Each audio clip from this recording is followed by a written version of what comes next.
Okay, I just watched the first part of this video and I found two things. I love the word essentially, and I made one error when I said at the small scale I said the speed of light was vertical, or I said the speed of light was vertical. What I actually meant to say was the speed of light is horizontal. Basically, if I come out here and draw something moving nearly the speed of light, it will pass by very quickly, almost horizontal on that scale. So anyway, if I pass time, that object, let's go back and see that again, came by really fast. Okay, so basically the speed of light at this scale is a horizontal line, and you can see the horizontal line just dropping as time goes by. Alright, what was I gonna do next? Oh, but at this scale, the speed of light is of like this line here. So the object is, these are actually just dropping. It looks like this thing's moving to the right, but the events related to it are dropping on the space-time diagram as time goes by. Alright, what else do I want to show you? Okay, the quick object function is basically, I'll clear everything. If I hit the quick object button, what it does is it makes a little object here at the center that's stationary. It creates two events now, one here and one here, and this is scale dependent. So if I go up to this scale and say quick object, it'll create an object that looks the same size on the screen but is way bigger according to the coordinates. So I'm gonna I can hit the undo button and get rid of that object that I just drew.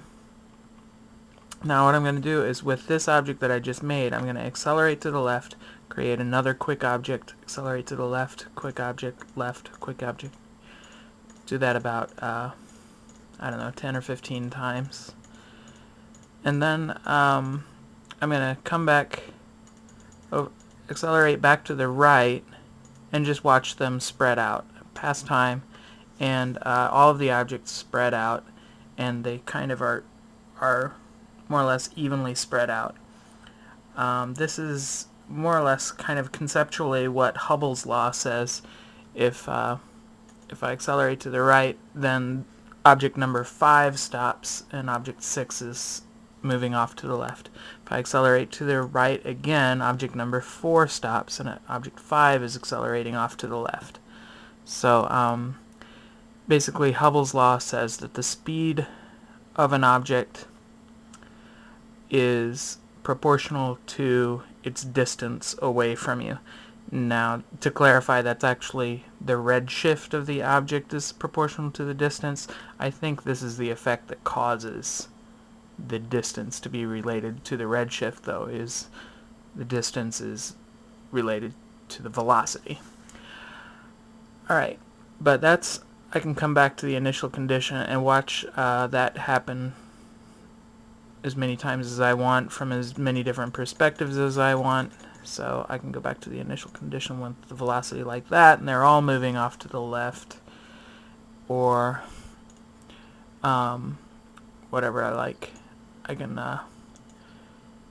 now what happens when I do this, the amount that you accelerate is based on the scale.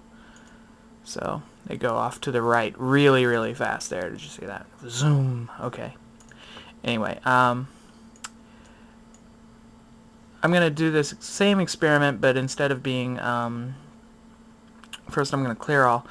Instead of being at the at that low scale, we're going to do it at a high scale. So I'm going to hit quick object, accelerate to the left, quick object. Do that several times. About, I don't know, 12, 15 times. And let's look at what happens different this time. If I do it this way, Remember, this is where relativity starts to be a concern. When I hit past time, everything's moving off to the right and left, but the ones off to the right and left are more scrunched together than the ones in the center. This is an effect of length contraction and time dilation. Now, another interesting thing is that if I accelerate to the left and right here, there's a big asymmetry in what happens. Now, by accelerating to the right, all of the objects have moved way off to the right. Or all of the objects to our right have moved way off to our right, and the ones off to our left have scrunched together. That is because what's happening is the objects to the right have become the objects to the left have become length contracted, because I'm increasing my relative speed with respect to them. But the objects to the right have become uncontracted, because we have decreased our speed with respect to them. And notice also that when we, let me accelerate back the other way. Now notice the center of this is on the screen right here. So this is, we could effectively say, like if this here were the Big Bang and we were on object 5 has not accelerated since the Big Bang, right? So, but we remain on object 5, but we're going to accelerate a whole lot to the right. Boom, boom, boom, boom, boom, boom. Now, if we accelerate a whole lot to the right, the universe has aged tremendously, because remember that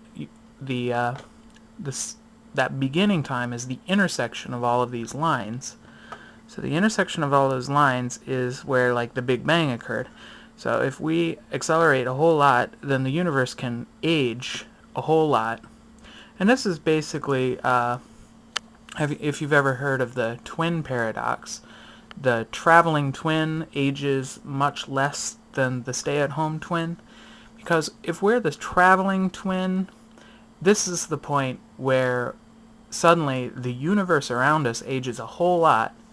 So I'm going to hit past time and then try to get back to object 5 now that I've gone a little ways all the way to object 3. Now to go back to object 5 is kind of like demonstration of the twin paradox, because stop. Okay, now I'm landed on object 5, and notice object 4 and 6 have moved a lot further than they would have. So that was kind of a little demonstration of the twin paradox from the perspective of the moving twin. Now, what else do I have? Oh, I've got the constant acceleration button. Let's go back to our initial condition where everything was together. Pause it. Alright. The equivalence principle. The equivalence principle is that gravity is essentially the same as constant acceleration. So I'm going to turn on constant acceleration. Now this is a huge amount of acceleration, keep in mind.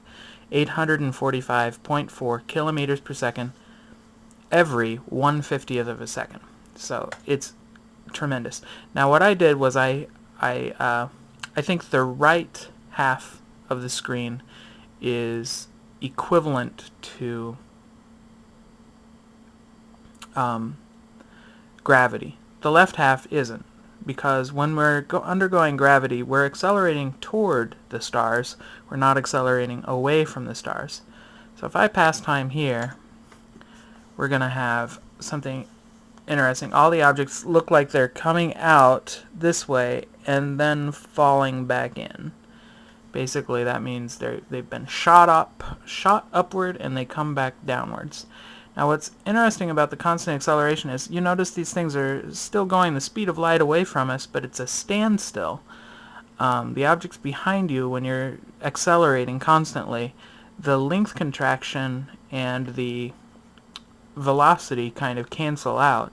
So everything approaches a certain point behind you, depending on your rate of acceleration. Well, I'll end there for now. You can go to I'm going to put a link in the sidebar that has a link to this demo, and you can play with it. and have fun.